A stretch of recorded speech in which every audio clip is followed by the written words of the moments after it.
শাশুড়ি মা, আমি একটু স্নানে যাচ্ছি, আপনার ছেলেকে আপনি চা দিয়ে আসুন। ঠিক আছে বৌমা, আমি দিয়ে দিচ্ছি। এই নে হালকা চা খেয়ে নে।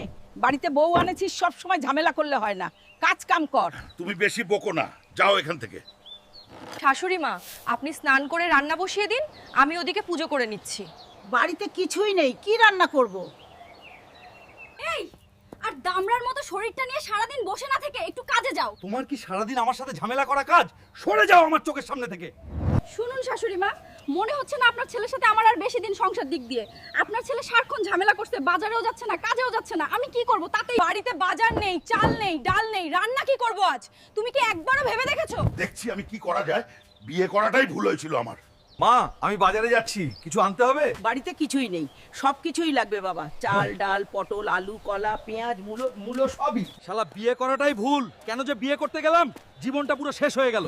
বুঝলি স্পাইডার ভাই, বিয়ে করিস না, বিয়ে মানে জীবন শেষ। আর হালকো ভাই, তুমি তো দেখছি সংসার জীবনে পড়ে জীবনটা শেষ করে ফেললে। আরে ভাই আর বলো না, নেই কাজ নেই টাকা।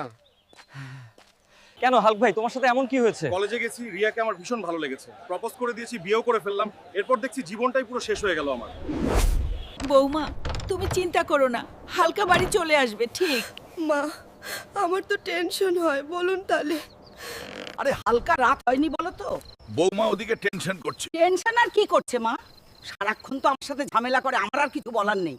তোমায় আমি খুব ভালোবাসি সোনা, সারাদিন তোমার কথাই ভাবি। আমিও তোমায় খুব ভালোবাসি সোনা। বসো, একটু আমার কাছে থাকো। স্বামী স্ত্রীর মধ্যে তো রাগ অভিমান হবেই। চলো আমরা এখন ঘুমিয়ে পড়ি। ওই যে আবার আমার শাকচুন্নি বৌমা ও আমার রাক্ষস ছেলের ঝামেলা শুরু হয়ে গেল। আমার আর ভালো লাগে না এসব অশান্তি।